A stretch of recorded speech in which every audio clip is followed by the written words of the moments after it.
All right, I'd like to call to order the October 30th, 2018 Bristol, Virginia City Council meeting. At this time, please join me in a moment of silence.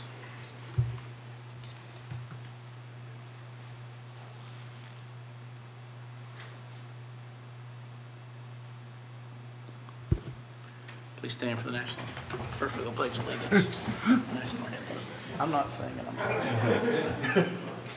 Pledge allegiance To the flag of the United States of America and to the republic for which it stands, one nation, under God, indivisible, with liberty and justice for all.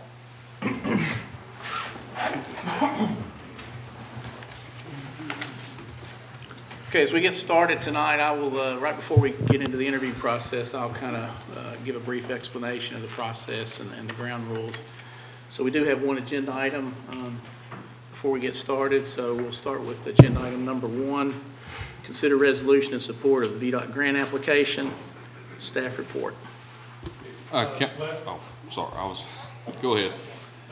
Last time we talked about adding another project to it, or talked with a couple of them, please.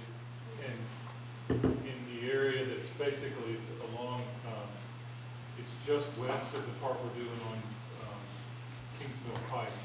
From Hillside Drive down Massachusetts, up Hughes, and then down Rhode Island. It connects some of the sidewalks in that area so people can then further connect to get out to the Dollar General out of the other end. And I know I talked to the Kevin Guard about that, to go over that. So he wanted to add another high priority in the lower income section. I also wanted to see these grant applications that we're applying for, if they can turn us down, if we can apply for several of them, which we want to do, and if we don't get it, somebody else is going to get the money. And so I wanted to see if you all would consider adding back the one for Suncrest. In that it would be a priority 4. We'd set the priorities up so that the Kingsmill Pike sidewalk from Dunlap to Valley Drive would be priority 1. The one on Valley Drive or on Lee Highway from Euclid to Valley would be priority 2. This one that I just mentioned on Massachusetts, Hughes, and Rhode Island. Can you show that sketch to them? That would be priority 3. And then the one we discussed but pulled off last time was the one on Suncrest. So I just wanted to see if we could throw them in there in that order and that priority. But I wanted to show you the one on, not that one, but the other one.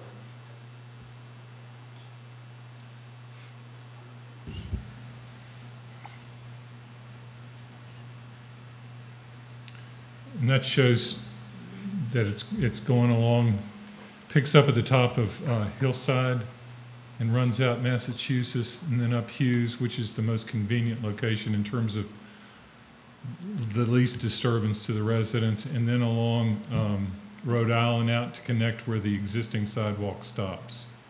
So it provides a further connection in that whole area.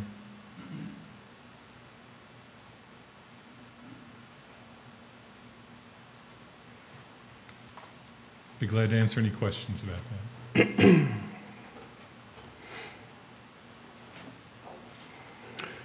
Do you have any sign-ups? No sign-ups, okay. So no one signed up for public comment? No one did. Did anyone sign up? Or? You said no one signed up, right? Okay. All right, so we want to go ahead and read the resolution by caption only. Resolution requesting the Virginia Department of Transportation establish a bicycle and pedestrian safety program project. And that one was for Massachusetts sidewalk along Massachusetts, Hughes, Rhode Island, Madison. And the next one is a resolution requesting the Virginia Department of Transportation establish a bicycle and pedestrian safety program project. That is for Suncrest. Okay. All right, so before we do a council motion, I think what's important here is whether Suncrest Drive is included or not, and if you agree with the priorities of the projects that we've laid out here. I still have problems with the Suncrest. I think that's premature. And can I speak? Hang on just a second, we'll see what council, Bill, you got anything? Well, if, you know, as far as they're prioritized, I mean, I wouldn't make Suncrest the highest priority. You know, I think you do have some housing there along, especially that first part that goes up to Heritage. You've got 2 apartment complexes right there. And if we're going to do Bonham, it would connect them back out to what's there. Now, the rest of it that goes to the school and the park, I don't know how much that is. I don't know that that's a high priority, but if it's something that we can apply for and get money from the state to do, I don't see a reason why not. But I don't think that should be by any stretch of our first priority. I think definitely King Mill Pike and Lee Highway, and I would include, you know, the rest of that through there. There's that really. If you look at that, that would connect from the Dollar General. You'd have sidewalks all the way back, really to downtown. I noticed that driving in this afternoon, because once you get to Rhode Island, it goes down to Fairview, and then Fairview to Mary Street, and from there you can connect back to what's on the other side, this side of Martin Luther King. So I mean, you'd have sidewalks all through there. You know, I had a question this afternoon. I asked Mr. McCulloch. I mean, to me, I think Hughes to Rhode Island didn't make as much sense as going down Texas, but I understand some of the issues there with parking and affecting the neighbors through there. So why you do that, but you know, there's all kinds of places through there that could use that sidewalk. But you know, up there again at Suncrest, I have no issue, but to me that's the lowest of the priorities. Well, he's got the priorities listed here, so he does show King Mill Pikes #1, Lee Highway #2, Massachusetts Avenue 3, and Suncrest 4. I understand that, but still, even with the Suncrest even being on the list, there's still places in the city that would, in my opinion, trump the need for sidewalks over the Suncrest. So in my opinion, if 4 is even a viable option, I'm not opposed to sending in an option 4, but I'm not convinced that the Suncrest should be on the list. So I've had some time to kind of think about this over the last week. I agree with the priority ordering, and I think we all have a goal for the city to be more walkable and easier to move through for people who don't drive. As far as Suncrest goes, I would think that we might want to hold off until we know what's going on with the school. You know, because it could be that we're, you know, parking a school right in the middle of that, and then it may change the equation. So, I mean, it's not a bad place for sidewalk. If we're going to send them all 4 in, I'm going to support it, but I don't see that we necessarily need to do that right now while we're trying to figure out what's going on with that lot of land right there. Yeah, I agree. I think my comment's the same as Neil's. I think we got to hold off because of the school situation more than anything, even though even if the school wouldn't go in there, I think the priority of Suncrest over some other areas is still in question. So I would say the priority is good with the exception of Suncrest. I think we just hold off on that one. So if we want to make a motion to approve it without Suncrest, is that possible? Yeah, I think you just need to state the motion, how you all desire to move forward. So I'm going to make a motion that we approve sidewalk projects 1 through 3 and take out the Suncrest Drive project. Okay, so we got a motion from Mr. I'll second that. Osborne, second Mr. Wingard. Any other discussion? All right. Please call the roll.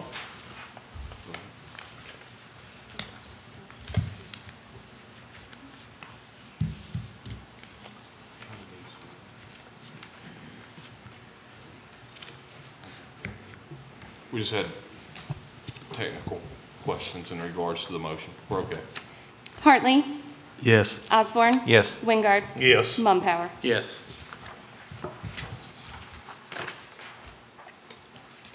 All right, now on to number 2, the interview of the applicants. That's why we're here this evening. So before we get started, lay a few ground rules. I think I want to first say I'm very happy to see that we've got 12 applicants. I think that's an indication that there's folks in the community that's really interested in helping the city move forward. So I appreciate those that step forward. I know it potentially can be a nerve-wracking thing to come up here and be in front of council. We're kind of up here, you're down there, but you know, we're just people, so just relax. Questions are going to be pretty straightforward, so don't get nervous, just collect your thoughts. If you want me to repeat the question, I'd be happy to do that. So a lot of times, you know, in the heat of the moment, you might not get all the question exactly the way it came out, so if you want me to repeat it, that's fine. There's going to be about 6 questions that you'll get asked, so we want to try to limit the answer period to a total of about 20 minutes for each candidate. So that gives us time to get through 6 candidates in 2 hours. So you'll have a couple minutes, I think, on each question of 6. You have a minute, let's say, to introduce yourself and say what you want to do, you know, what you want to say about yourself before the questions start. And then, you know, you probably want to give yourself a couple minutes at the end to, you know, kind of wrap up and do a summary. And if council has another wrap-up question, it gives us maybe a minute to ask. So that would be the process. All candidates will go to a room outside of chambers, and I would have to say that includes folks in the room that are applicants that aren't on the docket tonight. So I'd please ask you also to go in the room, or you might just want to, you know, not be here. I'm sorry, but we don't want to give anybody an advantage of, you know, what's going on tonight. So I want to be fair to everybody. So with that said, any questions from council on that, or any more comments on the city manager? No, I think we're fine. I'll show everyone where they're going to here as soon as we open this up. Okay, so I'll go ahead and tell you the order at which we'll do this has already been laid out. Most might know this. It's going to be Michael Pollard first, Mike Braswell second, Langley Shazer third, Ginger Fleener, Brianna Hubbard. Rick Watts is 5th. I'm sorry, I skipped one. Watts is 5th and Hubbard is last, right? So that'll be the order. So what we'll do is we'll start with Michael Pollard. The rest of you, including other applicants, please go to the room that they've got designated.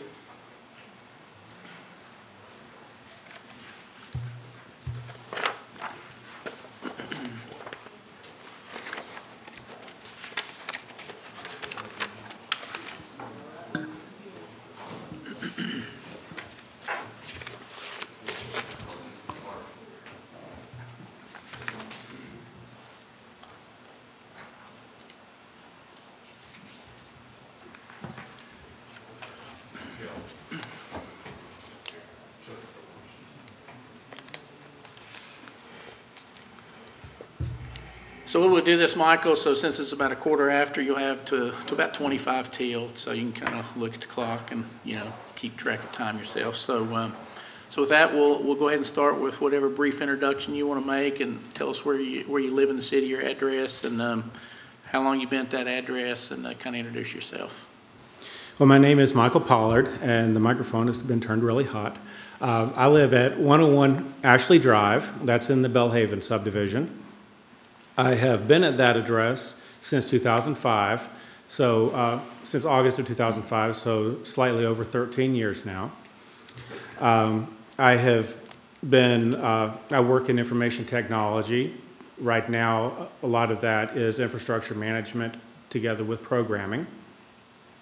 I am working at the same place that I worked when I first moved here, though because of some financial difficulties for a period of years, I worked some other contracts, and then I was invited back. I have been attending the city council meetings for almost 8 years now. I looked up in the process of the application process and found the exact start date, and that was January 11th of 2011 when I started coming, and I've come to every regularly scheduled council meeting since then, unless I was either sick or had a hard conflict that was outside of my control. The past several years, I've also been coming to every called meeting unless it conflicted with work. And the past several months, I've even been coming to those and let my employer know that I was coming to these with his permission because he's already approved my full involvement with the city council and anything else that may be involved.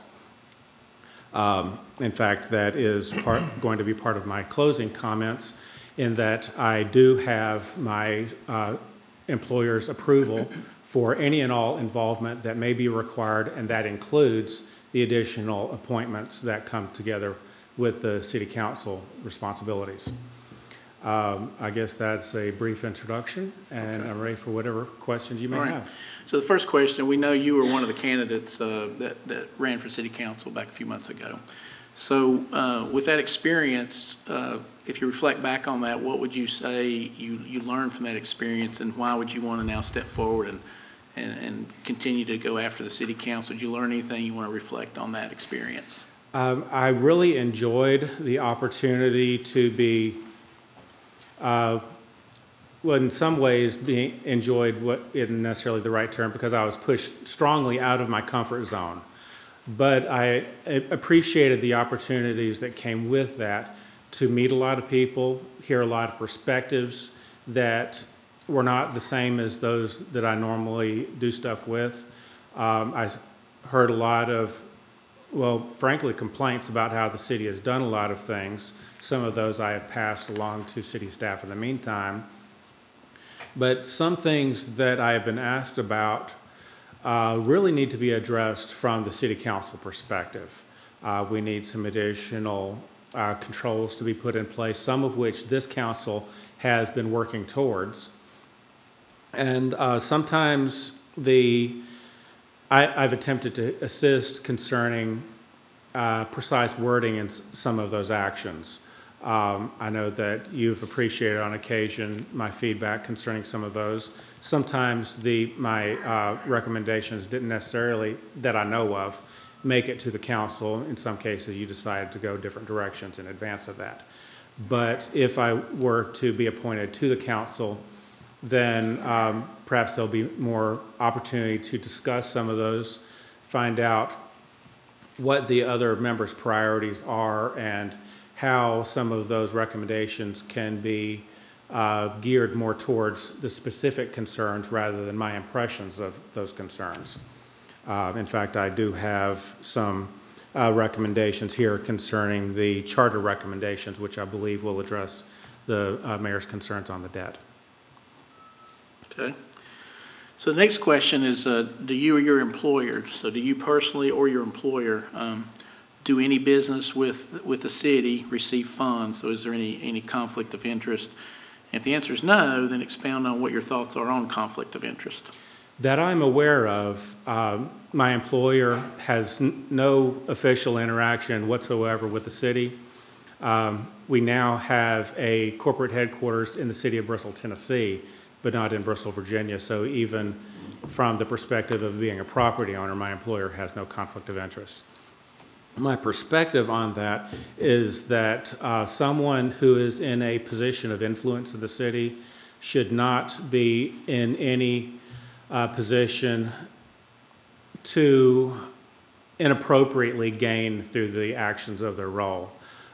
It comes up quite often because, after all, many times the members of council are influential individuals in the society, and sometimes they need to, as such, abstain from certain actions simply in order to avoid conflict of interest. Sometimes it's easier not to have those conflicts in the first place, but sometimes the same situations that bring about the conflict also provide a greater perspective that can allow them to give feedback. Okay. And do you personally have any interest or receiving any funds from the city on any kind of a side business or anything? No, sir, I do not. Okay. Even the meals for the planning commission have been cut out. Okay. All right, the next question is, council members sit on a number of boards and commissions, and I think you sit on one of those, which meet regularly. So would you have any problem attending those, and which other boards or commissions do you feel like you would be interested in serving on? The first part of that is quite clear because I approached my boss concerning that before running for city council in the May election. I had discussed it briefly with him for the appointment 2 years ago, but I got very clear permission, and not only permission, but he encouraged me to run for city council, even knowing that it would require a good bit of time away from my job during the day. He would like me to try to keep up 40 hours a week total, but not necessarily during the day. And because much of my job is related to programming and managing infrastructure projects, it doesn't need to be done during the day.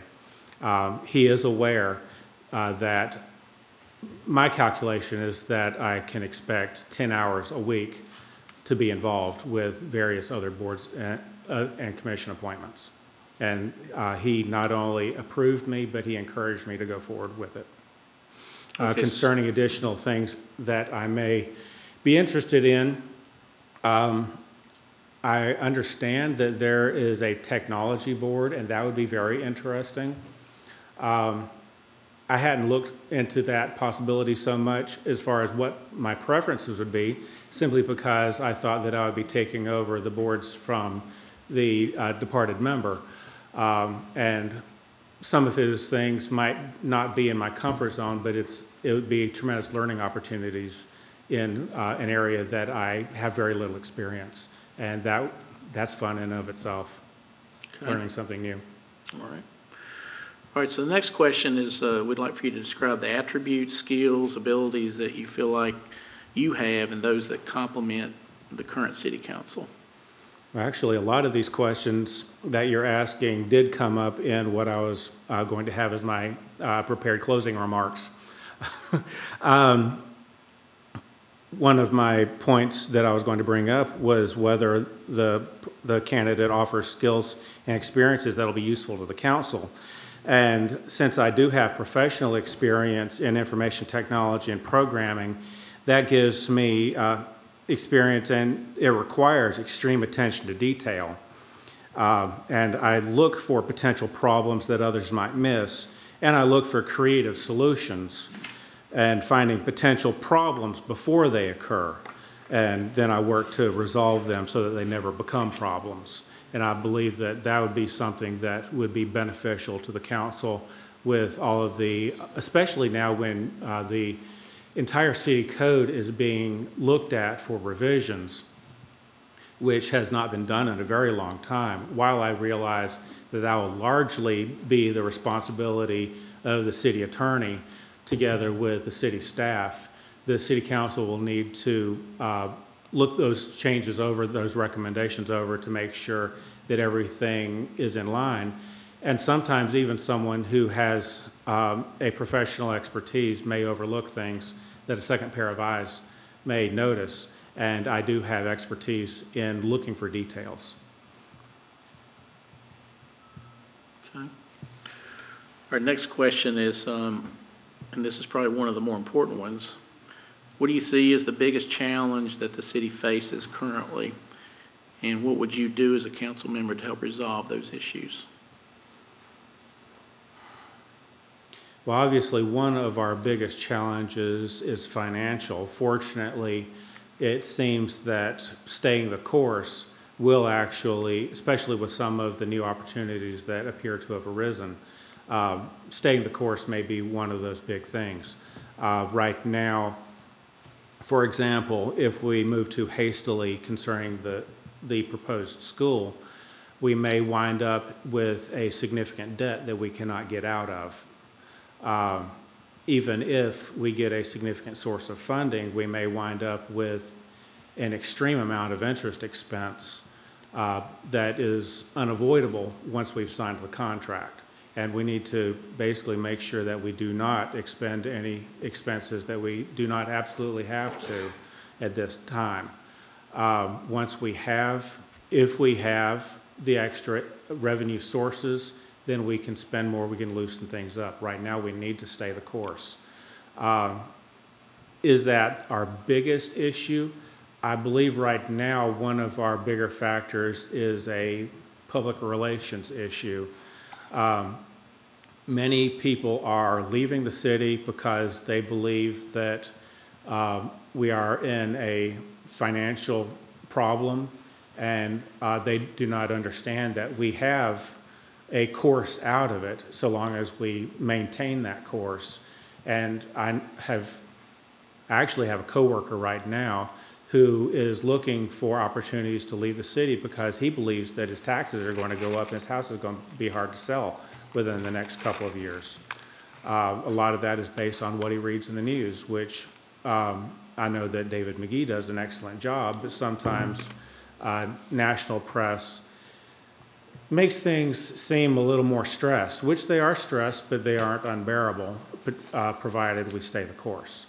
And I think that right now, the political appearances of things may be one of our biggest problems. I think that we need to have a public relations professional, perhaps starting off with a college intern who is getting their feet wet and perhaps may be able to move into a paid position, or perhaps it would be the council's direction instead to employ someone who has significant experience. But I believe that a public relations professional would be extremely useful at this time in the city. Okay. All right, so the last question, what do you think on the city charter? What's the most important change that we need to make to the city charter? Well, right now, I think that the making sure that a future council member doesn't get elected another couple of years and then vote in, because in another year and a half, there will be a majority turnover on the council potentially, and we need to make sure that there are provisions that we do not get back into another false project. I have in fact made recommendations which I emailed to the city manager and city clerk concerning a proposal for section 12.02 debt limits, and I can pass that in if you would like. I also have a sheet of some other recommendations as well, which is an abbreviated version of what I emailed. That seems to be the biggest, most concerning issue. There are a lot of other things in there as well that can use some cleaning up and streamlining, but that is one that if it does not get straightened out and during the current council's term, the city could very well get in far more in over its head than it already has gotten. Okay. All right, so take a minute or two and kind of summarize why you think you're the right person to fill the seat at city council. Again, I do appreciate this honor and privilege of being able to come before the council tonight. I do have a prepared presentation which I've cut significantly for time, and I'll be glad to answer any additional questions you might have. This is basically an election to the city council with 4 voters. So I'll tell you basically what I would look for and how I match up with those things that I would look for, which I've narrowed down to basically 7 areas, which are not individually pass-fail tests, but contributing factors towards my decision. First, I would ask, has this candidate demonstrated a consistent track record of interest in the city council? And as I've already said, I've been attending the meetings for almost 8 years. Second, has this person demonstrated an interest in running for city council, or is this a whim? As we've already established, 2 years ago next week, I ran for the appointment to fill a vacancy. And then this past January, I filed for the May election, ran in that election, and fell short by only 16 votes. And that was a citywide election. Third, has this person demonstrated an interest in the broader activities of city government? And 3 years ago, I applied for and was appointed to the Planning Commission, where I'm currently the senior member. In that role, I worked with the current comprehensive plan, and I'm currently working with an overhaul to the zoning ordinance. A little over 2 years ago, the Solid Waste Collection Department was running over budget, and the city manager at that time recommended several services be discontinued.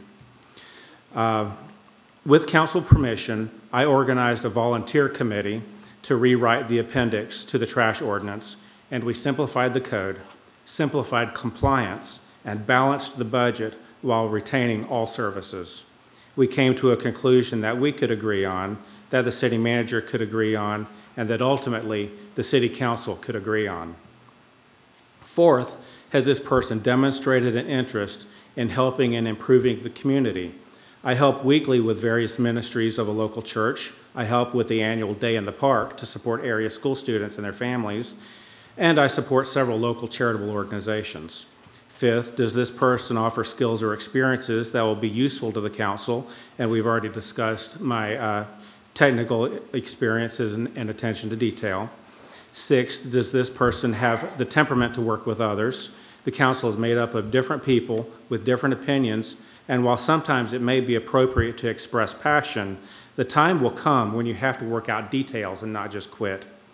I have demonstrated in my employment, in city council discussions, in the planning commission, and in other activities that I can work together with others, work past differing opinions, and work together for solutions that benefit everyone. Seventh and finally, is this person able and willing to attend and fully participate in all the other appointments that come with a position on the city council? As I've already discussed, I not only have permission, I have encouragement to do so. And at the meeting on October 23rd, Councilman Wingard added another requirement. He said that anyone seriously interested in applying for the appointment needs to study the charter modification proposal and be ready to cast a vote. I have studied the proposal as provided by the city manager, made a number of recommendations, drafted a proposal revision to section 12.02 debt limits, and submitted them for consideration. And I look forward to the meeting on November 13th to discuss the additional topics he raised last week. All right, any follow-up questions by council? I do have one. So one phrase that you used twice that I caught was out of your comfort zone. So what do you consider out of your comfort zone, and if it's like public speaking or dealing with the public, would you be able to kind of work through that, and how would you address that? Well, sometimes I am uncomfortable initially coming into a new group. For example, when I was first appointed to the Planning Commission, I was uncomfortable in that role because I didn't know those I was working with. I wasn't familiar with the process. I had to get comfortable with the process. If I am appointed to fill the previous members' positions, for example, on the Rhythm and Roots Commission or board, that involves some situations that are outside my comfort zone simply because they're outside my realm of experience. It is not something that I can't get comfortable with. It's just something that I would have to get comfortable with over the course of the first few meetings. Meeting people that I don't know is uncomfortable for me. Talking before this group has gradually over time become more and more comfortable to me. Initially, I relied heavily on my written notes. I've gotten a lot better at talking off the cuff before the city council and before the city staff as an example of how I've gone into something that was outside my comfort zone and I got comfortable with it. Okay. Thank you. Bill, anything? All right, thank you, Michael. Thank you. Can you bring in Mr. Braswell? And there's the first page are shorter versions, so we're thinking about focusing on substance rather than language and grammar. Thank you.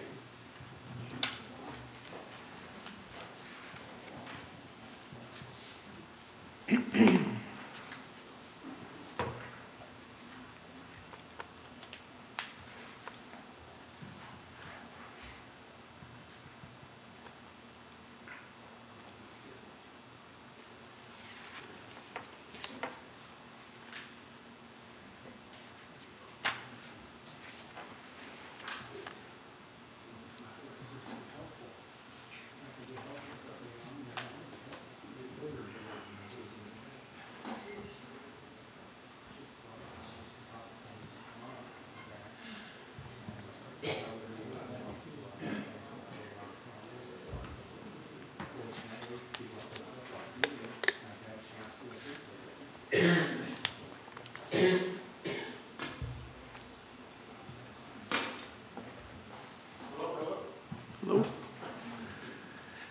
You go right to the podium there, Mike. Oh, Are you? stand up. How's Mr. Brazel Okay. tonight? You doing good? Before I get started, I just want to remark what fine students Virginia has produced up there on our city council. It's probably Kind of not remember a any- lot of you guys going through our school system and just what tremendous citizens we've been able to put up there. So, But someone says not any indication of the teachers that taught us.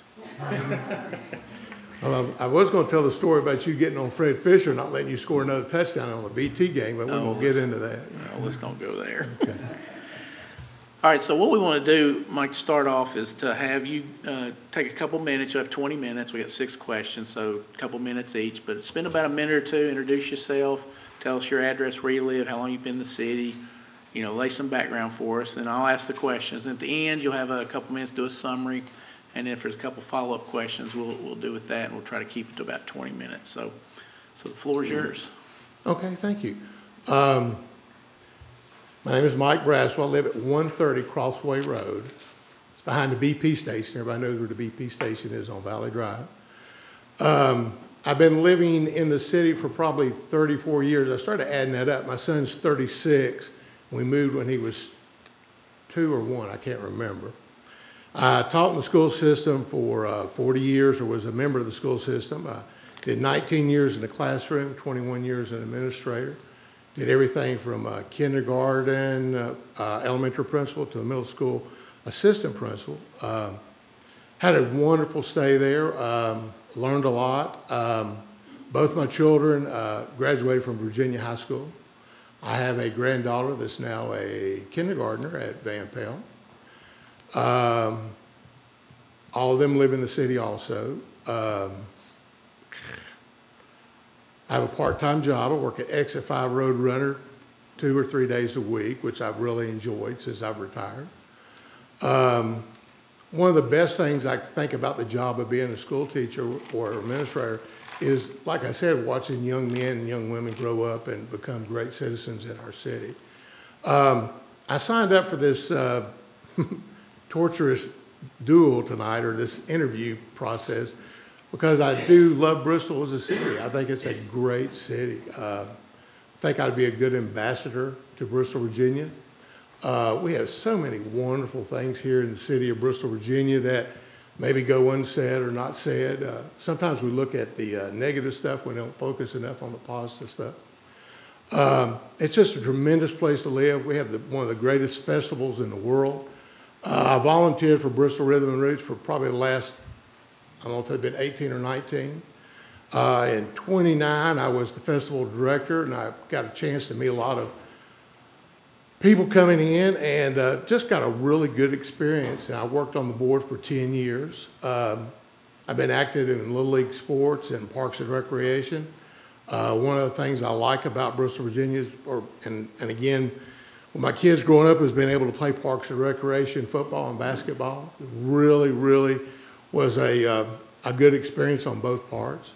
Being able to participate in Little League was a good experience, and through the high school, both my kids received a great education, went on to graduate from college. So I feel like this city has done a lot for me, and I'd like to help it out and do what I can for them. I am a very frugal person. Most everybody knows or has seen me. I drove a 92 Datsun or Nissan for 25 years. Finally died on me the other day, and I had to buy a new car. So I'm still getting used to that thing. It's got air conditioning, power windows, stuff like that, and I'm used to just the opposite stuff. So I hope I answered all the questions. It'd be nice if I had them written down so I could go by and look at them, but did I cover everything, Kevin? That's pretty good. Yeah, I think that's a good foundation. Okay. So I think the first question we've got is, you know, there was an election a few months back for city council. So we're interested in what your interest is now to apply for city council versus why you didn't try to run back in the general election. I guess probably the other part was I had maybe some irons in the fire going on. I have 2 parents that are both 85 years old, and between me and my brother, we kind of helped them out and look after them. And my wife had some health concerns this summer too, and I didn't know what that was kind of going to be about. So I wanted to kind of see what was going on with all three of them, and we're at a better place now where everybody's nice and healthy, and everything can be scheduled and just have more free time. The other part, I guess, I didn't understand the process of running or what kind of paperwork you had to fill out and all that other stuff, but probably the main reason why I didn't before is because of, like I said, I had some health problems in my family, and I was more concerned about getting that squared away before I did anything like this. Okay. All right, so the next question really involves conflict of interest. I know you're a retired teacher, but is there any side businesses you have or anything that you do that you would receive funds from the city directly or indirectly you would think would be a conflict of interest? Well, when you work 35 years for the city, they help you out with your insurance until you reach Medicare, okay? I haven't quite crossed that line, so I'm getting a stipend from the city for my health care every month. Okay. All right, so no other side businesses or anything, okay. All right, so, you know, council members, we do this a couple times a month. We sit on a lot of boards and commissions other than council, which can be quite time consuming. Do you have any vision of difficulty attending those regularly or putting the time in and necessary time to do those commissions and boards that are outside of council responsibilities? No. If I have a schedule ahead of time very well, my whole life's a schedule. When am I going to keep my granddaughter? When am I going to work? When am I going to take my parents' lunch? So just having a schedule of those times of events, I am very flexible about moving things around. I have a lot of free time, so I don't think that would be any problem. Okay. With that, do you have any boards or commissions I know the Rhythm and Roots, any others that you? I probably have a desire for something like that to work there would be a real asset. Like I said, when I got off the board, I still volunteer. I'm going to be working, I think the first 4 Saturday nights at the racetrack, they do the Children and Light thing. So I'm going to be working there for Rhythm and Roots the first 4 Saturday nights. So that would probably be my strongest one that I would be interested in. But I'd be free to work at any board that needed somebody to be a member of, or whatever duty you thought was necessary. Okay. All right, so this one's kind of what attributes and skills you bring to the team here. So you see you've been around these council members a little while. So what attributes and skills do you think you bring to the table that kind of complements this council? Well, the first thing, and I hope I say this the right way, I'm very collegiate. I think that the board, when they have discussions in closed sessions, they discuss them. I think that you guys coming out as a board and saying we're all for this, I think that's very positive. I think that shows a positive spirit for the city, shows that our leaders are thinking together. No matter what you said in the meeting before, or maybe you had a disagreement about something, but I think when you go to the public, it's nice to be in unison, okay? I know everybody has deep thoughts about different things, but I think it's very positive for our city if they say, well, our whole board is for this, okay? Again, behind closed doors, and I've been in a lot of these meetings, you may have discussions or disagreements, but I think it's very important that the board comes out as a positive vote and strongly states that we're in this all together. And it's not only the board, but it's the citizens of Bristol, and it's also the people that make up our communities. Leadership skills, gosh, I was the captain of my high school football team. I was the captain of my college football team. I've been a principal at 2 elementary schools, assistant principal. I've served on a lot of different committees, not only through the schools, but in private life. And so in all those, I guess, meetings or conferences or things that I've been in, I've always been a good listener. And I think that's the key, is being a good listener. I think research, and I think I'm a prolific reader. I like to read. I like to ask questions. I like to know a lot about the information before I make a decision. I like to talk to other people. I definitely like to hear what everybody's opinion is. I think everybody's opinion should be valued and not disregarded or not made to be feel bad about it.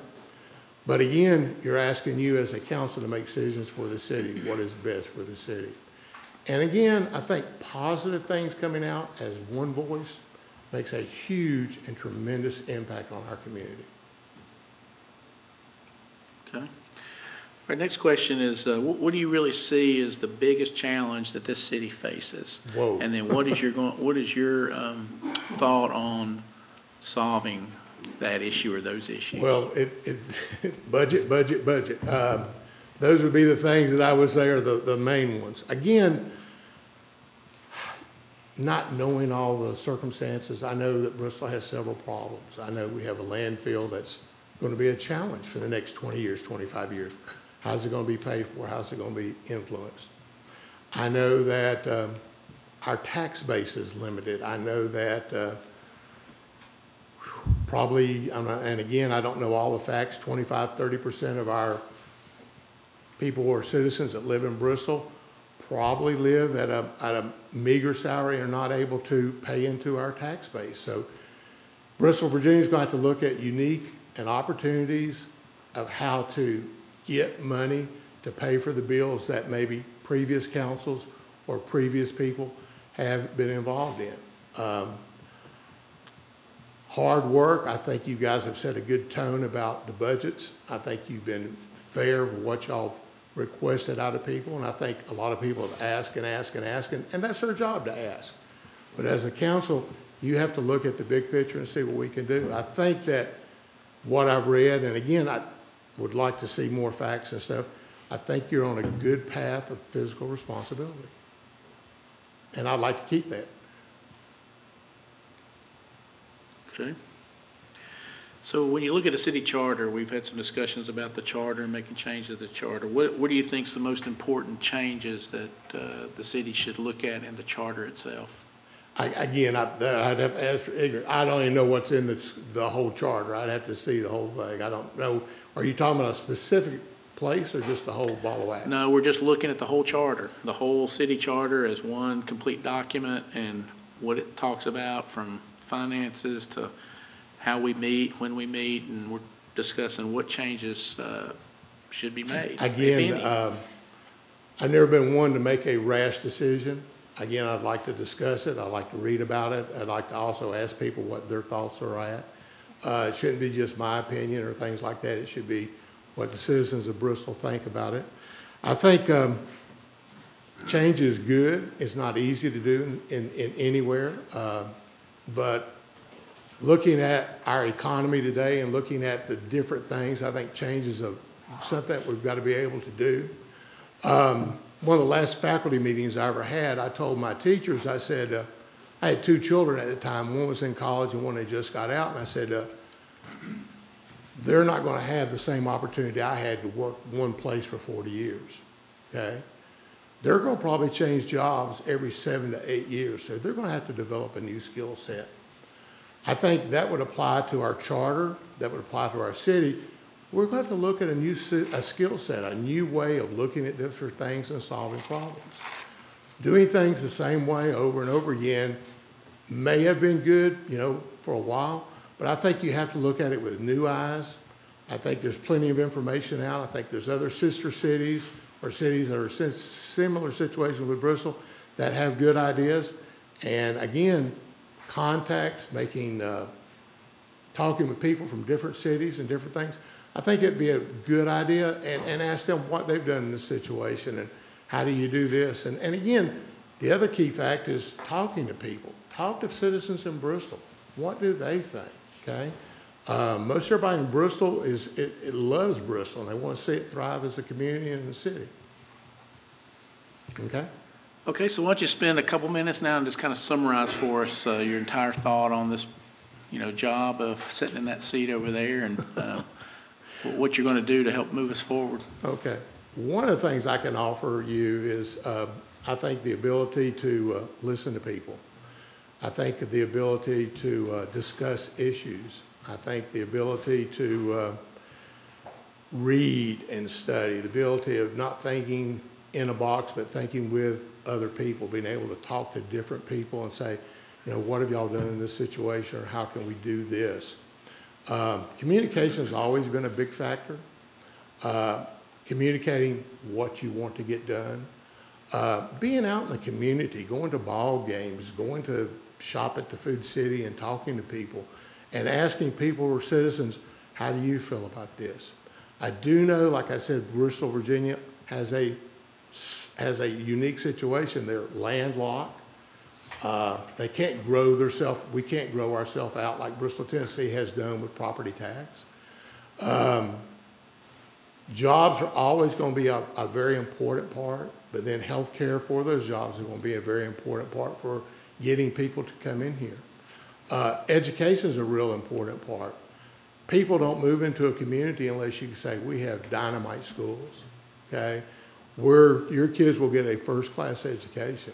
I think I can be a component for that and saying, well, you know, I can testify both of my children received a great education going through the Bristol, Virginia school system and got college degrees, okay? So I think being positive is probably my best factor, but I think also the ability to listen, compromise, and talk to everybody. Okay, any follow-up? Without a glass of water, I'm getting a little dry, but go ahead. Sure, there's some water down there. You want to get him some water? Any follow-up questions by council?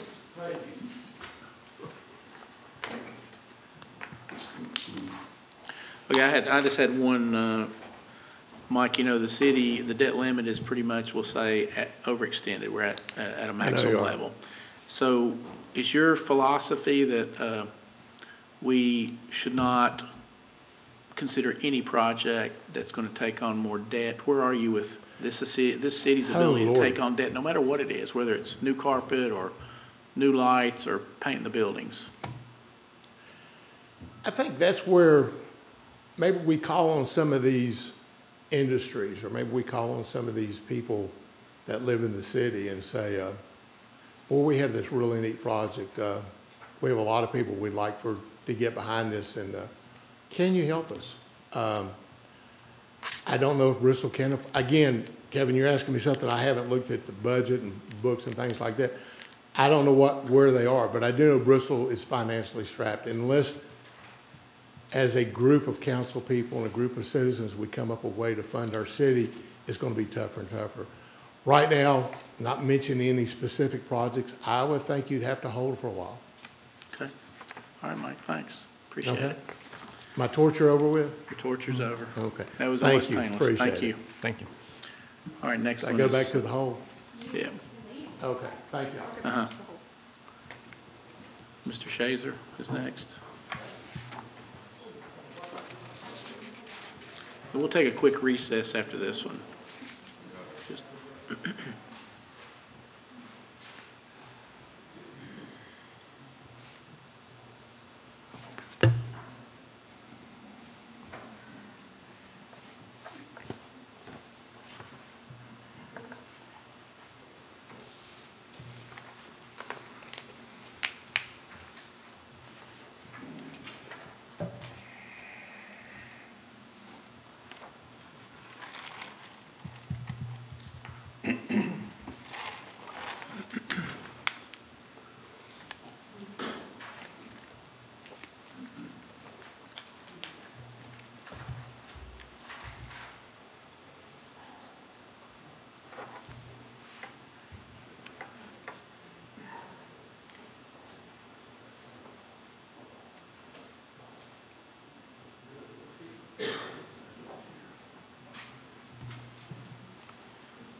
How are you doing this evening, Shazer? Fantastic. How's everybody doing? Well, listen, what we'll do, we'll take about 20 minutes here and ask you a series of questions, but Okay. You'll have 6 questions, a couple minutes probably for each question to answer. Some you may answer longer than others, but to start off, take a couple minutes and tell us a little bit about yourself. You know, introduce yourself, where you live, your address, and you know, kind of why you're applying for the council position. Okay. Well, Langley Shazer, and I live at 409 West Mary Street, just a couple of blocks over. Grew up here in Bristol, went through the public school system here, raising my family here. I believe very strongly in the future of Bristol. I believe very strongly in its potential, and I want to have an opportunity to be part of the group that can help move this city in the right direction. It's very dear to my heart that we continue to grow and that we can continue to positively represent all of the communities here, and that we have opportunities for everyone who calls Bristol home, and that we can give more back to these communities and to our young people, and give them hope that there is a future that is here and they don't have to try and hurry and run away or go to college and never come back. And we want to be able to have a legacy of people who are raised here and come back and serve here and continue to give back to their communities. And how long have you lived inside the city as a resident? Almost my entire life. Entire life, okay. All right, is that it? Yes. Okay, first question, you know, we had a general election back in May for the council seats, and so we wanted to ask you, you know, why didn't you run then? Why are you applying for the council position now? You know, what's your interest now to get on council? Well, honestly, I learned about the election a little bit late. I didn't want to rush to try and get signatures. I'm still trying to get established, if you will, at that point in the community, working with getting my business off the ground, doing more work in the community, learning about what the needs are, and wanted to be better prepared before attempting to step into this role. Okay. So based on your current employer or yourself personally, this is about a conflict of interest question. Do you have any business that you're a part of, whether it be your current employer or side business, that gets funds from the city, that would be some kind of a conflict of interest at all? No, none at all. All right. Okay, so you know council sits on a number of boards and commissions other than the twice-a-month meeting here. So it takes a lot of time. There's a lot of effort gets onto those, you know, it takes to put into those. Do you see any issue with regularly attending those meetings or putting the time required? And sometimes it can be 6 or 8 different committees you're on or commissions. No, not at all. One of the joys of working for myself is that I make my own schedule. I also am not confined to an office or a location right now, so it gives me a lot of flexibility to be able to be at any of the meetings or anywhere else that my presence would be needed.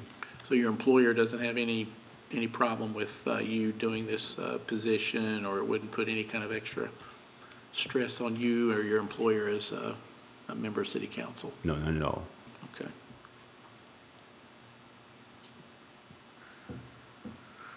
All right, so tell us a lot about your attributes. What skills do you have? What attributes do you have? How do you go about your day-to-day understanding of what we need to do here in the city, and how is that going to complement the members you see up here to help take this city forward?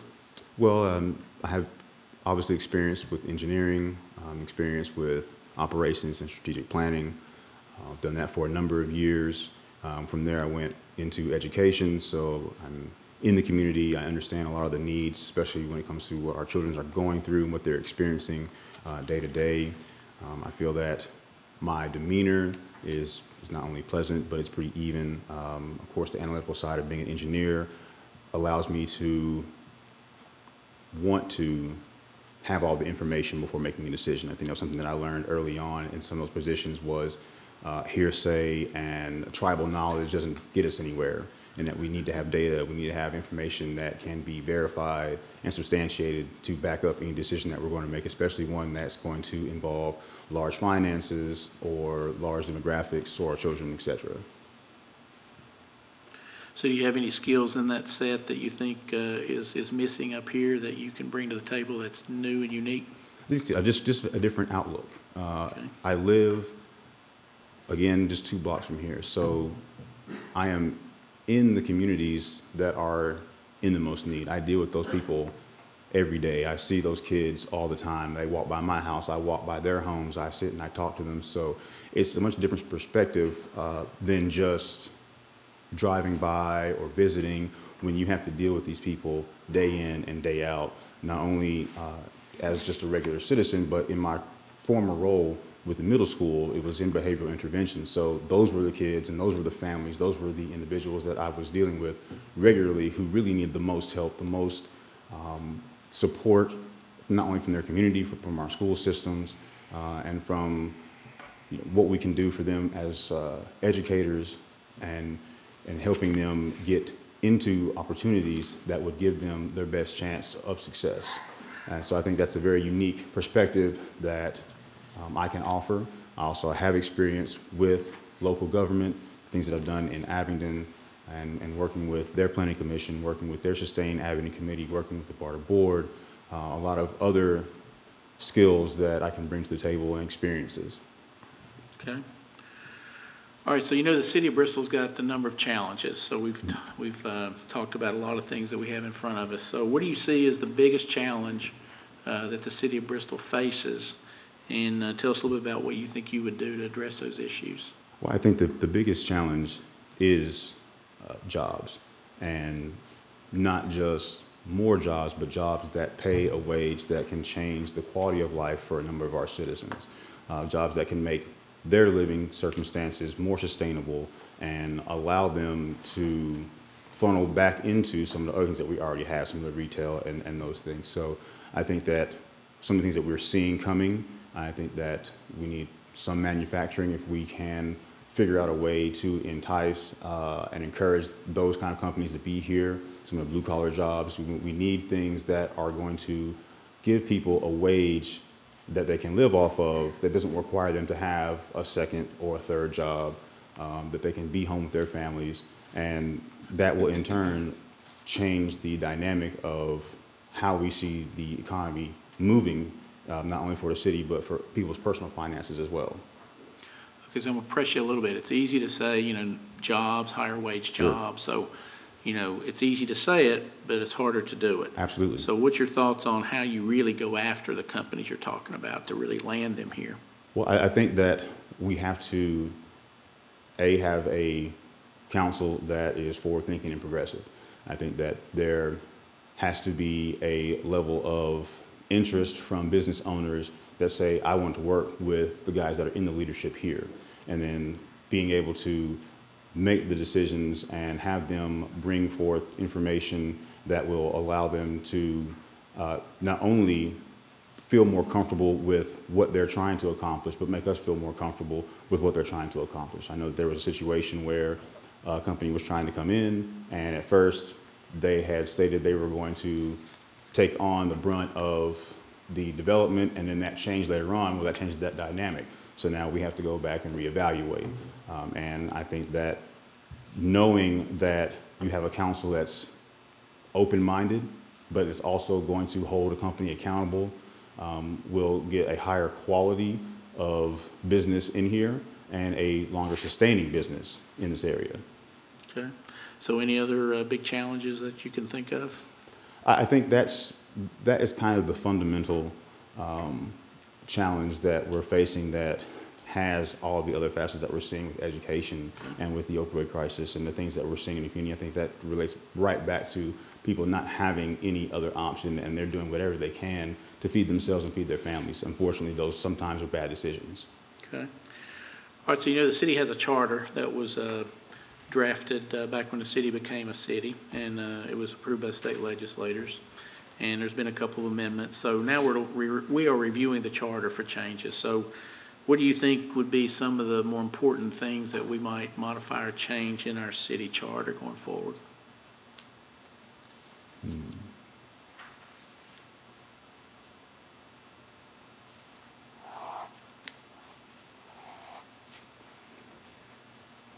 I believe that the charter, though, is working relatively well. I just think that we need to continue to be forward-thinking in our approach with the charter as well. I think that what we have to do is look at where we are, where we want to go, and say, okay, what parts of the charter are perhaps not allowing us to do that?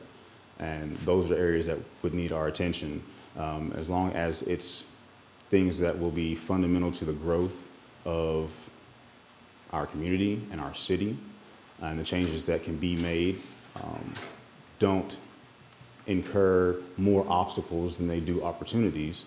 Then I believe that those are the kind of things that we would have to address as we go through the charter. I've only read through the charter a couple of times, so I couldn't give you specifics on that. Still trying to get abreast of all the information that's in there. Of course, the charter is very large, but overall, what I've seen with the charter, with the comprehensive plan, is that we've got a lot of great ideas and a lot of things that we're looking to do going forward. We just want to continue to make sure that is the trend. Okay. All right, so spend a few minutes here and just kind of summarize why you think you're the candidate we should select for the council seat, and what you bring here to the citizens that's more important than the others. Well, I believe firstly that youth and diversity on the council is a very clear message to prospective business owners that Bristol is serious about being progressive and forward-thinking about the direction that they want to take their city, as well as personally sending a message to the community that we're serious about listening to them, that we're serious about the issues with people being underprivileged and impoverished, and wanting to hear about what we can do to be different, what can we do to be better, what can we do to help them as we help ourselves. I feel largely that after speaking with a lot of people in the community that they don't feel like they have a voice. They don't feel like they're ever listened to. And I believe that, again, adding youth and diversity changes the culture and the perspective that the community has on council that has been something that's been longstanding for decades. So we just want to continue to be forward-thinking. We want to continue to be different and diverse in what not only what we're offering and what I'm offering to council, but what council can offer to the community and to other businesses that we can bring in as well. Okay. All right, any follow-up questions? I do have one. Mr. Scherzer, you mentioned one of the reasons you didn't run for election was you wanted to get your business off the ground, and I appreciate that. Thank you for being entrepreneurial. But also you said you wanted to be a little better prepared. So what have you been doing along those lines to become better prepared? What does that entail in your mind? Doing the research, reading through the charter, understanding the comprehensive plan, attending the meetings, talking to the community. Those are things that I hadn't done. I had the interest, and I thought, man, this would be a great opportunity to continue to serve my community at a greater level, but I didn't know what position Bristol was in financially. I didn't know what the culture was surrounding city council and their local government. I didn't know what the needs were that the people were trying to voice, but perhaps didn't have a way to do so. So the research and the time spent was to familiarize myself with the community, to have them familiarize themselves with me, and to learn as much as I could before coming before you all. Okay, so you mentioned getting out in the community and making sure the community's got input and and where the city council is going. So how do you propose you would do that to open up the lines of communication to bring more of a council to community and back and forth? Well, I believe it's first awareness in the position, going out, introducing yourself, letting people know who you are and what role you serve in your city, and then just listening. I think a lot of people are intimidated to come into the chambers. They're intimidated to be in this position here, standing before you all sitting up there. And I think that a lot of people, in my experience, have opened up just by, hey, what do you think about this? What do you think about that, et cetera, and in engaging in dialogue when they feel like someone's actually interested in what they have to say. Okay. Any other questions? All right, thank you. Thank you all. All right, we'll take a 10-minute recess.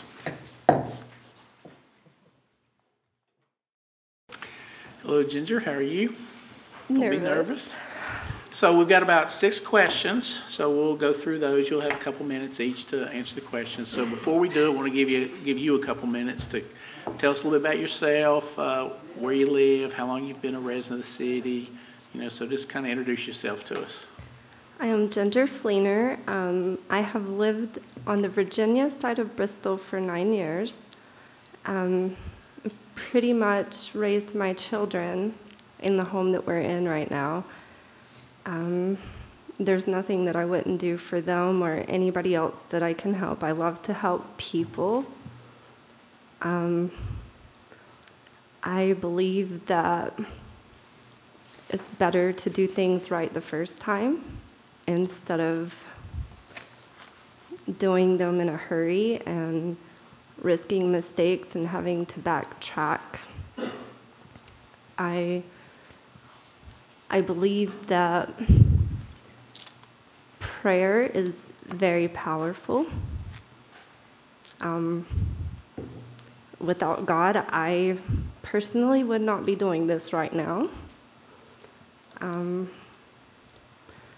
believe for a community to work, everybody has to come together and be united and just help each other. You know, not to tear people down, but to be positive and bring them up and, you know, just say a smile can go a long way. A helping hand can go a long way. Words can go a long way. Okay.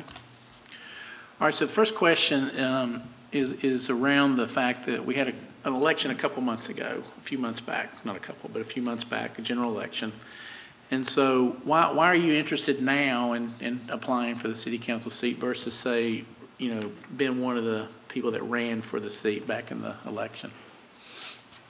I have never been into politics. The last presidential election that was held, that was my first time ever in dealing with this stuff. That's when I started kind of picking things up and paying attention. And, you know, there was a lot of things that were going on that, you know, I wanted to stand up and, you know, have my voice heard and help whoever I could help or whatever I could help. But I didn't know how to do it. And I was afraid. I was afraid of stepping out and being judged and having people look at me, you know, in different ways, which is natural. People do that. But, you know, I have realized that we are all the same. And, you know, there's going to be people talk and there's going to be people judge, but I have come to find as long as I am happy with myself and who I am good. Okay. All right, so do you currently work somewhere, have an employer, or have any kind of side business where you actually receive funds from the city or any department in the city that would be any kind of a conflict of interest? I do not. Okay. So you want to tell us about what you feel like about conflicts of interest and how you view that? I believe there's two sides to every story. And I believe that sometimes you have to step back and hear both sides and, you know, weigh out the pros and cons of the situation and, you know, realize in the end what is right, what's right for everybody, not just for specific groups of people, but for everybody. Okay. So, you know, councils, we meet twice a month, right? X amount of time. But there's a lot of other boards and commissions that we get appointed to. Sometimes it's 4, 6, 8 different committees or commissions we're on. So do you have any kind of a issue with the regular time commitments, because it's quite a bit of extra time outside council that you envision could be a problem? I do not. Okay. No. Are there any commissions or committees you know of that you'd like to be involved in? I do not. Like I've said, I am new to this, and you know, I feel like in life there's always a beginning somewheres, okay. And I don't want regrets. I don't want to put myself in a position where I wonder what would have happened if I had done this. Okay. So tell us a little about what attributes, what skills, you know, what you think you bring to the council that would complement us and be of value to what the city needs going forward. I am very honest. I do not have a problem speaking my thoughts. I believe that, you know, when serious times arise, that I can be very serious. I have a heart for this city. I believe that with the right people coming together, that this city could be amazing, just absolutely amazing, because it's already unique.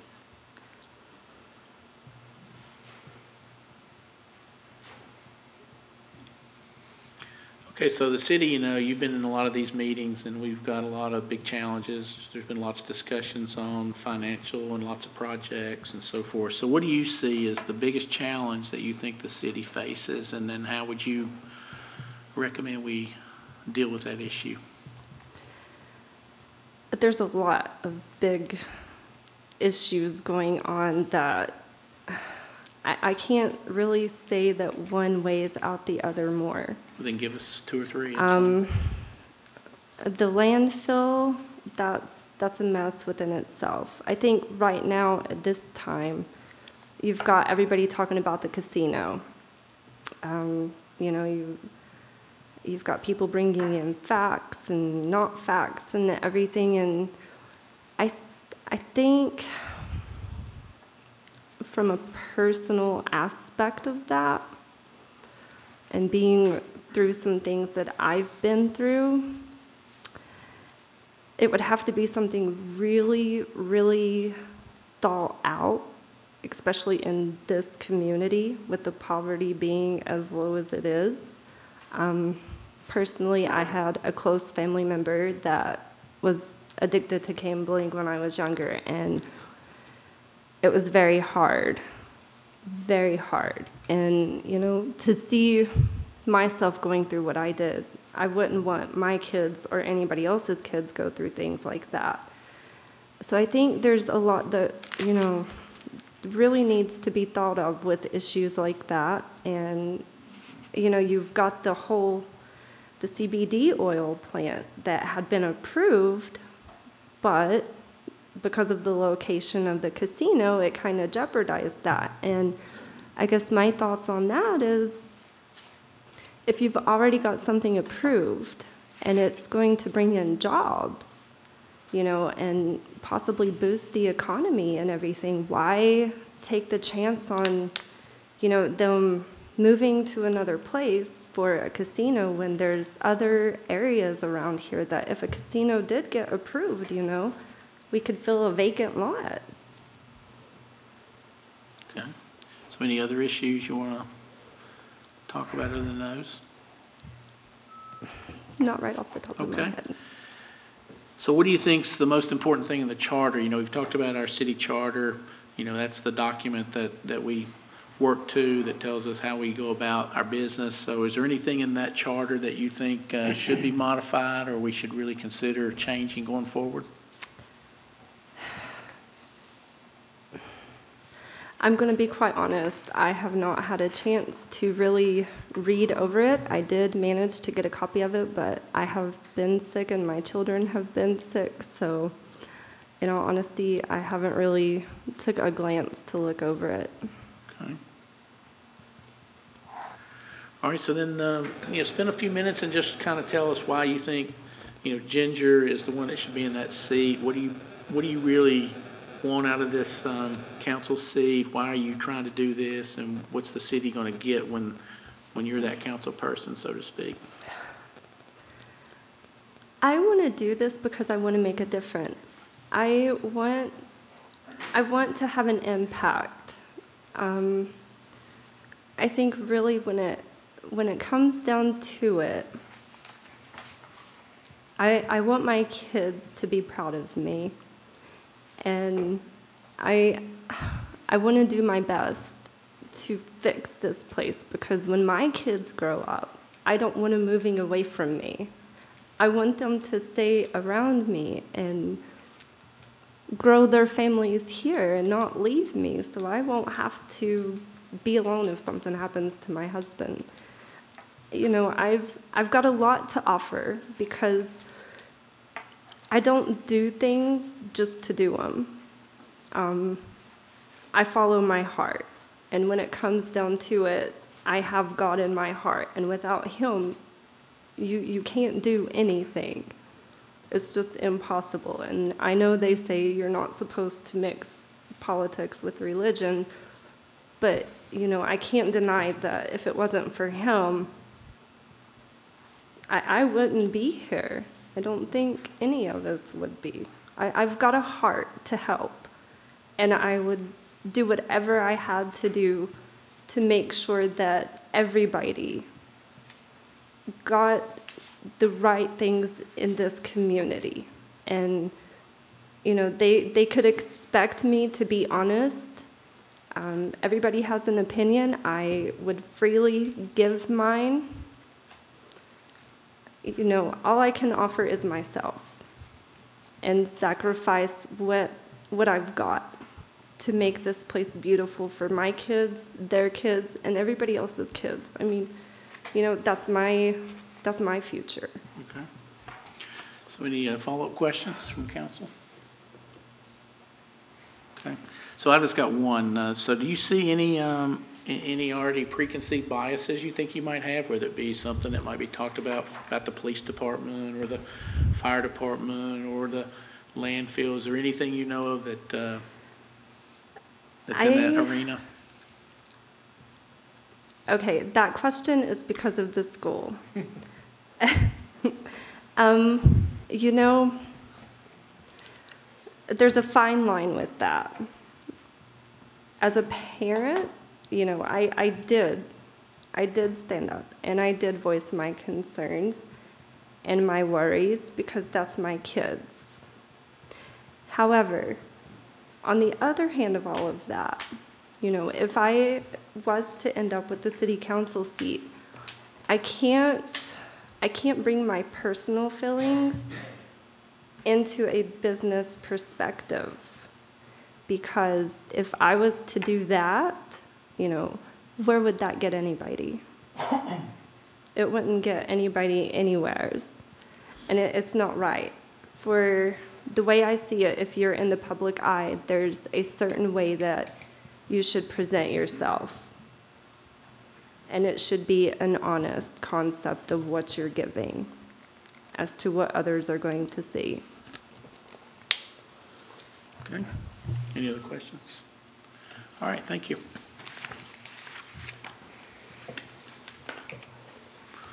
All right, so Mr. Watts.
How's Mr. Watts tonight? I am doing wonderful. How are you doing? So again, we'll have about 20 minutes. We'll get about 6 questions. We'll ask you have a couple minutes on each question, but before we get started, you know, we want you to do a quick introduction. Tell us a little bit about yourself, your address, how long you've been a resident of the city, and just tell us a little bit about Rick. Okay, my name is Rick Watts. I live at 1128 Massachusetts Avenue here in Bristol, Virginia. I have been living here for approximately 15 years. And I have children here in the current school system, 3 children total. I currently work for Apple in management staff, and I have a background in project management and process improvement. Received my certification with Six Sigma Green Belt for process improvement through Villanova University, and a bachelor's degree in business administration through Virginia Intermont here in Bristol. I think everybody here that has seen me at a council meeting in the past knows how how much I've wanted to see us improve the education system, but there's more to it than that. I want to see Bristol be a place where my children don't have to move to find opportunity. And at its heart, that's what drives me to want to be in this position. I want to see Bristol as a city where children grow up and have opportunity to stay here, and they don't have to look other places to make a life. Okay. All right, so the first question we want to ask you is, there was an election a few months back for city council. And so why do you have the interest now to get on city council seat versus, trying to get elected through the general election? I actually did try to get elected through the general election. I did get into the process later than some of the other candidates. So I ran a write-in campaign and only started I think it was about 5 days before the actual election was held. We did very well for the amount of time that we had, obtaining several hundred votes. Ended up a little short from getting on the council, but definitely something that I've been interested even through the general election. Okay. So does your current employer, or do you personally have any kind of side businesses that receive any kind of funds from the city on a contract basis? Would there be any kind of conflict of interest that you currently have? No. My wife is a public school teacher with the Bristol, Virginia system. I work for a company that's based out of California, and I don't have a local business affiliation that would be a conflict.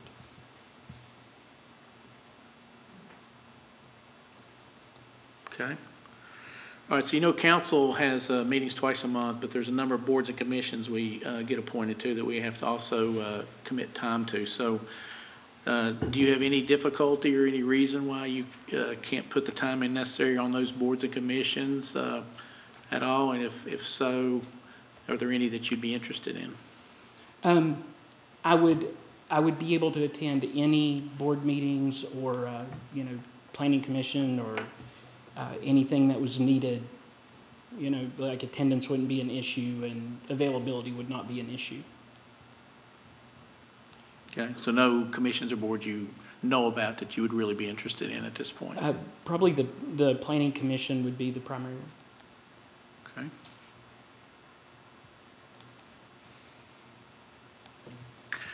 All right, so now describe for us the attributes and skills that you think you've got that complement this council that you're seeing in front of you, because we've been at this for a while. So what do you bring to the council that's unique, that's an attribute or skill you think is really beneficial for us?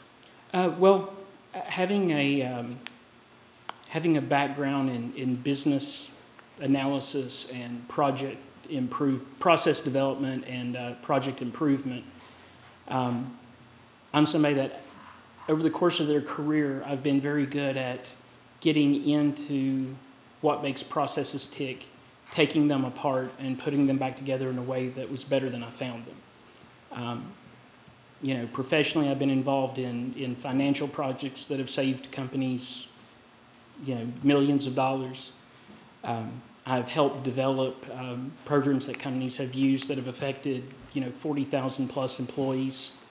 Like I said, Six Sigma is one of the processes that I learned early on for process improvement, and a very data-driven type of person when it comes to that.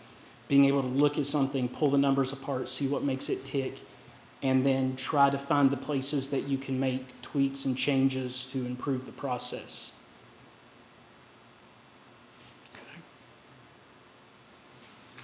All right, so you've been in these council chambers, I think, a number of times, so we've talked about a lot of things. We've got lots of issues in the city. So what do you see as the biggest challenge we've got, or the biggest 2 or 3 challenges you think that we face, and what's your recommendation on how we deal with those?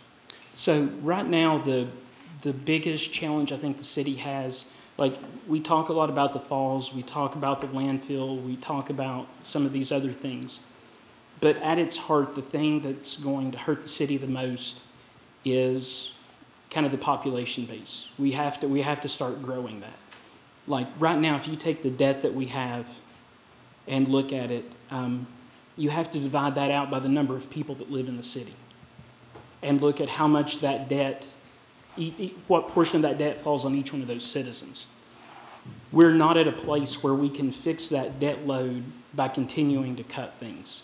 You're eventually going to hit a point where you're having to cut essential services, and at that point, you're no longer a city. Like, you're not providing, the basics of safety and education and, economic development. The only way that we have out of that is through growth. And that has to be the focus of the city at this point. So if we can grow the tax base and have a wider range of people living here, the number of households, then we take that same debt load and spread it out over a larger tax base, suddenly things get more manageable. And that's why Bristol needs a win right now. So we look at some of the projects that are coming in from the federal government, jobs that were, posted online today that may be coming in, to the CBD plant, to the Bristol Resort. We need a big win, and we need something that's going to start attracting some of those opportunities. So for me, that's the crucial thing. We have to be in a growth model, and we have to be prepared to start increasing the size of the city and developing it so that we can take this big problem and turn it into a smaller problem that's more manageable. Okay. So you don't see the financial situation as a big challenge at this point? Absolutely, absolutely. But I think that if we continue to hemorrhage citizens, like if we shrink, like if we get smaller and smaller, then that exacerbates the debt issue. But if we can grow the city, then that's going to help shrink that. Obviously, the debt is probably the biggest thing that we have to deal with. But the base, the number of people that we have, the citizen base and the tax base that we have, is going to have a lot to say about our ability to pay that debt load. So yeah, the debt's a big thing, but it's kind of like you always hear the comparisons. If you have, a $20,000 credit card bill in a household, there's a big difference between a family of four with an $18,000 income owing $20,000 and a family of four with a $200,000 a year income owing $20,000. Those are completely different things. And with the city, if we can get back to a growth model and start bringing in some of these opportunities that we see, and we expand the tax base, that's going to help us make that debt load more manageable. Okay. All right, so we've had some discussions in the chamber here about the city charter. That's the document that tells the city how we do our business. It's approved by the state legislature. It was approved years ago, back in the 1800s when we became a city. It's been modified a number of times. So we've said there's some things we want to think about changing. What do you think in the charter should be looked at and modified to make the city a better functioning organization going forward? I definitely think that there should be rules in place that prevent spending that's going to be too much of a load on the city. I would agree with changes being put in that limited the power of the city council to take on more debt than the city was able to pay. Okay. All right, so spend a couple minutes then and summarize everything for us of why you think you're the candidate out of all the candidates that should be in the seat up here with us. Sure, absolutely. So I'm one of those people, I have friends on both sides of the aisle politically. You have your liberal friends, you have your conservative friends. My conservative friends see me as a liberal, my liberal friends see me as a conservative. I'm the moderate person. I don't believe in knee-jerk decisions. I don't believe in doing things without them being thought through and considered and, developed to the point that they're viable. So I when I work on a board or I work with a group, I like being the voice of reason, to talk through some of the issues. So I think what we need right now is, we definitely need civility. We've seen that in the past. We need to come together as a city council and focus on how we get to fixing things here in the city. And I definitely want to commend what you all are doing right now. A lot of the things that are happening is starting to move things in the right direction, and I'm excited to see it, and I want to be part of that. Okay. All right, any follow-up questions? I do have one. So you had talked about, you have some background in project management and process improvements. And so just a little light goes off in my head when I hear process improvements. I think that there could be some way you could maybe bring something to the table on finding wastes and inefficiencies. And because obviously, like you said, there's only so much you can actually cut. But if you can find, redundancies or things like that, that doesn't hurt anything to cut. So what have you done exactly with, process improvements and project management and stuff like that? So with one company that I worked with, helped work on a financial auditing process to look at some of the decisions that employees within that business was making. And we worked out a unique system to be able to basically kind of crowdsource part of reviewing the work that was being done by other people who were also doing that kind of work. And we were able to get very detailed feedback on what was happening from not just somebody on the outside, but actual peers that were in the position. And then we were able to kind of redirect the behaviors that were happening within the department. So part of this I can share, part I can't. But basically what it came down to was being able to help the employees that were there make sound fiscal decisions. And by using that crowdsourcing process that we used, we were able to help them learn the best processes to use to do that.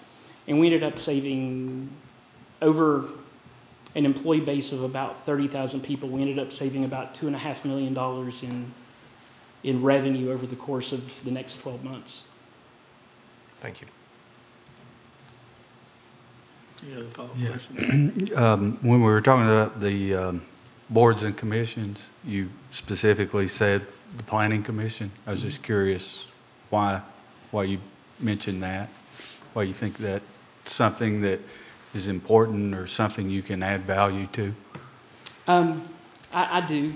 I like seeing the way that the city kind of unfolds as it's going through this development, being able to see how everything falls together. And I think that being in the Planning Commission while you're in a growth mode as a city would be an exciting place to be able to see some of the things that were happening and help provide guidance for some of that development as it comes through.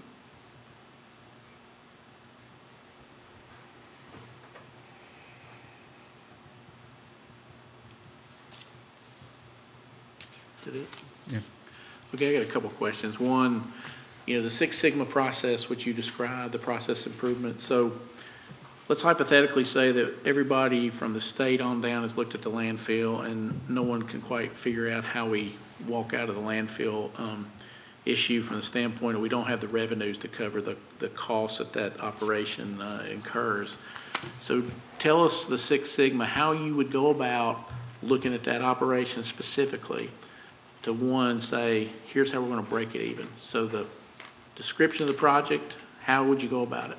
Well, so you all are pretty much on the third step of what we'd consider to be the Six Sigma process. So design, measure, analyze, improve, control, kind of DMAIC is the way it goes. So you've defined the problem, okay? And then you have to measure the problem. You have to figure out exactly what your parameters are. And as I understand, FCS engineers are working on an audit of everything right now to provide us. Is that correct? I believe that was you working with that? Correct, and it's SCS. Sorry. Okay. So that's going to be the analyze process. Saying how I would fix it would be premature until you get that report back. But that would be where you would start. And then you would start with the things that you could put the least amount of work into that will provide you the most return, and then work down the list. But then the important part at the end of that, once you put in those improvements, is the control step. And that's where you go in and make sure that once you have it fixed, it stays fixed. Because we've all seen that in business. Like you fix something and then you take your attention away from it, and then 6 months later, you're going back to fix the exact same thing again. So, I mean, honestly, I wish I had just a set answer for how we fix the landfill. Honestly, don't know at this point, and that's the truth. And I don't think any of us know right now exactly what has to happen to fix it. But you told me you would go through the DMAIC process, define, measure, analyze, and that's what you would do. And so once you went through that, you would see from data what's going on, and then you come up with potential solutions, and then you would put the controls in place. Okay, I got it. Yeah. All right, so you said jobs we need to grow. You know, we want to grow the city. It's easy to say that. You know, politicians say that all the time, but it's harder to do than it is to say. So Absolutely. What's your thought on what do we do? What do we do different to help grow the city, help grow us out of where we are? Right. So, I definitely like where we've been going lately with trying to look for a home run. Like there's been a lot of these large projects starting to pop up that would be, for want of a better word, like an anchor, you know, type project to help bring in things from the resort to the government jobs to the CBD plant. But that's the start of the process. After that, you have to start building your infrastructure.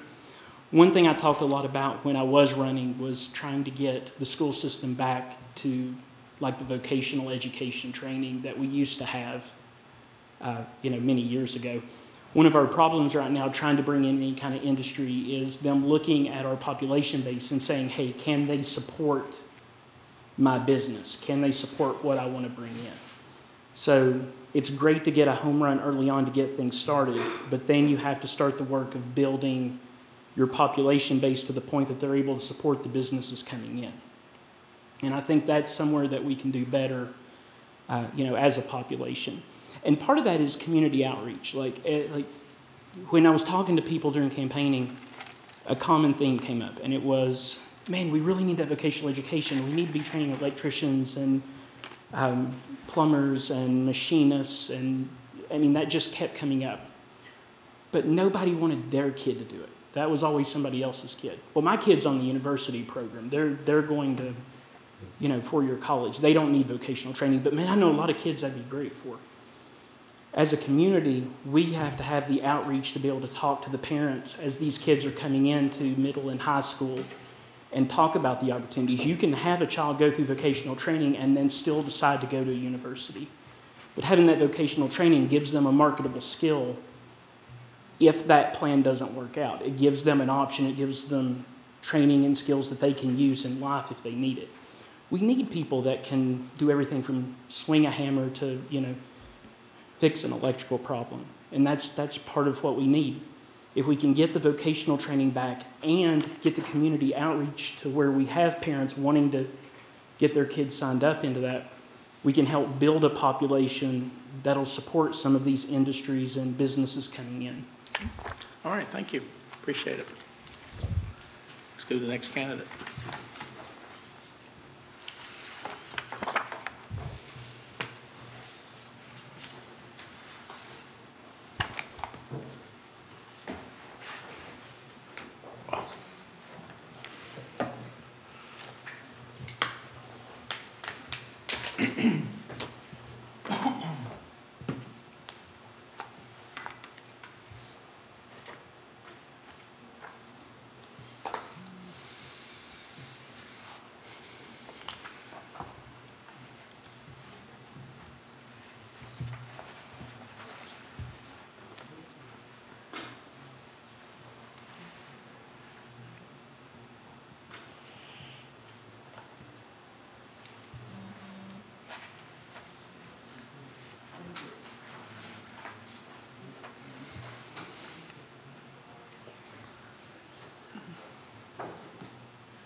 All right, how are you this evening, Ms. Hubbard? So we'll have about 20 minutes. Okay. We'll have 6 questions we'll go through, but before we do that, we want to give you a couple minutes. Just introduce yourself, tell us a little bit about you, where you live, how long you've been a resident of the city, and so we get to know you a little bit. Great. My name's Brianne Forbes Hubbard. I live at 167 Heritage Drive. I've lived in Bristol for 8.5 years, which is the longest I've ever lived anywhere. Growing up, I lived in Michigan, California, the Netherlands, and North Carolina. I have my bachelor's degree in international studies and psychology from UNC Chapel Hill, and I recently received my master's in public health from Michigan State University. My work experience is in child welfare, the education system, and now I'm working in public health as the population health coordinator for Mount Rogers Health District. I have a 4-year-old and a 7-year-old, one who's a first grader at Van Pelt Elementary and one who'll be starting pre-K next year. And I think I would bring a public health perspective to the council, which is not something that currently exists there. Okay. All right, so the first question, we had a few months back, we had an election, and it was for the council seats. And so why are you trying to apply now, and why wouldn't you have maybe considered running for council back when we had the election? Well, back when the election was happening, I was finishing up my master's degree and starting a new job, so it was not a good time to add something else. But now it seems like I've gotten into the swing of that, and I'm interested in serving the city where I live, the city that I love, and it seems like a good opportunity at the right time. Okay, so do you have a conflict of any side business or anything with your current employer you feel like that gets funds from the city currently that would be a conflict of interest if you were the city council person? So I work for Mount Rogers Health District, which covers 8 localities, one of which is the city of Bristol, the health department. And obviously the Bristol Health Department receives funds from the city, and I would just recuse myself if, when that came up. Okay. I do not feel like it would be a conflict of interest. All right, no other personal side businesses that you have that would come into play? Not that do business with the city, no. All right. All right, so council members come in here and we do meetings twice a month, but there's a number of boards and commissions that we also are on, and so you would be assigned to some of those boards and commissions. So do you have any issues with regularly attending those meetings and given the time commitment for those type responsibilities? No, my employer is very supportive and understands that I'll need to be available for things like that, and I think there's probably a lot of overlap between the committees and coalitions that I serve on in my employment and the types of things I might do for this, so I think it would be a natural fit. Are there any boards or commission you know of that we sit on that you would be directly interested in? I don't know if anybody's on the drug court right now or if that's an available one. Recently I was talking with somebody in Washington County Drug Court about the need for the health department to be involved as a stakeholder in that, so I think we're going to try and increase our presence on that anyway, so that might be something. But like I said, I've got some experience with education and child welfare and public health, so anything related to that I think would be a good fit, but I'm open for whatever. All right, so as far as attributes and skills you think that you have that might complement this council that's sitting here, what do you think those would be, and how you would add value to be a council person up here? Well, I like to take a measured approach to things. I really like to research, find out information, and think things through before making decisions. I'm very interested and have a lot of experience with collaboration, bringing together stakeholders and community leaders to find out what the needs of a specific community might be.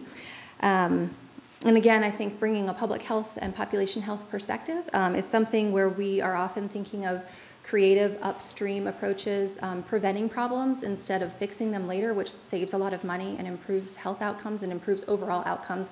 When we talk about health, we mean things like education and economy and housing. We don't just mean, do you have a fever or do you have a disease? So I think I bring skills in that area. And again, I think collaboration is probably one of the strongest that I would bring to the council. Okay. All right, so the city has a number of challenges that we've been facing. You've probably heard a lot of the discussion in council chambers. So what do you think is the top challenge, or maybe the top 2 or 3 challenges that we face, and what would be your view or recommendation on how to address those? So I'm going to give an answer that probably nobody else will, but I think the opioid crisis is our biggest challenge that we're facing here. We have a lot of challenges around things like the economy and development, but you can't grow your economy when you are suffering from a crisis of addiction in your region, which is what we have going on here. I think when we, again, like I said, when we fix these upstream problems, it solves and it lends itself to solutions to a lot of other things. So again, I think we need to work on that collaboratively, regionally, at state level. I think there's a lot of I think one of the opportunities Bristol has is that there's a lot of attention and grant funding for addressing these problems and coming up with community-driven solutions. So I think if we can fix our addiction crisis, we can fix a lot of our other problems. Okay. So we have a city charter that kind of dictates how we do business as a city. It's approved by the state. It's went through a number of modifications since the city was, set into law as a city. So what do you think about the charter? What things should we look at? How should we maybe modify the charter to do business differently going forward? Well, I was reading recently about the idea to put in a referendum for things like the Falls development, so we don't have 5 people making decisions that impact the city long-term without getting some public input, and I think that's a great idea of a way to look at improving the city charter. Okay. Anything else? Okay. Nothing else comes to mind. All right, so give us a synopsis, a summary then of why you think you would be a good candidate here above the other candidates to bring value to the city and move us forward. Like I said, I think I bring some different experience and some different educational background than what currently exists on the council. I think I'm going to bring a different way of looking at problems and a different perspective of coming at solutions that I think is going to result in, I think what's really important is coming up with consensus, and again, to go back to collaboration, but the more we can work together with city stakeholders, regional stakeholders, I think we're going to improve outcomes for our city. So I think I bring a perspective toward that and a skill set working with that. Okay. All right, any follow-up questions by council? Yeah, you mentioned trying to look at things, and you used the example of the opioid crisis, mm-hmm. trying to solve something smaller that to prevent a lot of upstream problems, mm-hmm. I think was how you phrased that. Can you give another example of something you see in the city that where you could do one thing that could solve a lot of other issues or prevent problems? I think some of the stuff you were talking earlier about sidewalks, I think walkability is an important issue. The more we can make our city walkable, the more we can work toward complete streets. It allows people to access food, so people that might be living in a food desert can walk more safely to where they need to be. It allows physical activity. It creates a sense of neighborhood connection. So I think something like that, that's not maybe, I mean, that's obviously there's funding and logistics involved in that, but something like that I think could see big changes short-term and long-term. Okay, I got one question. You mentioned the opioid crisis mm-hmm. was you felt like the biggest challenge mm-hmm. that we faced. So what do you think is the root cause of the opioid crisis? What got us to where we are today, and then what would you do to solve it? There's a lot of different factors, I think, that got us to where we are. There's irresponsible pharmaceutical prescribing practices, obviously the downturn in the economy, the type of industry around here where you have people with more chronic pain, the fact that I think we were in this crisis for a while before it got state or national attention, so we've been dealing with it for a little bit longer. I think that led it to sort of snowball before maybe there were the solutions in place fully to deal with it. And then you asked what I would do to deal with it. Well, I said, you said the opioid crisis was yeah. the number one challenge. Well, mm-hmm. to solve a problem like that, you yeah. kind of have to understand what got you here. Sure. What's the root cause that caused this crisis to be a crisis, mm-hmm. and what would you do to fix it? So, well, I think there's, as far as the pharmaceutical practices, that's something that's being addressed at a larger level with regulations and lawsuits. But as I think, obviously it goes hand in hand with improving access to jobs, to the economy, but it also is increasing access to mental health service providers. We really have horrible ratios of mental health providers to individuals in this region, and if we can increase mental health services and we can draw on some of the available recruitment bonuses for specialists and psychiatrists and things like that, that's going to improve the economy, increase access to services, and help people with these sort of what we talk about as like diseases of despair before we get into the full throes of addiction. Okay. All right, any other questions? All right, thank you. Thank you. All right, with that, we will adjourn City Council.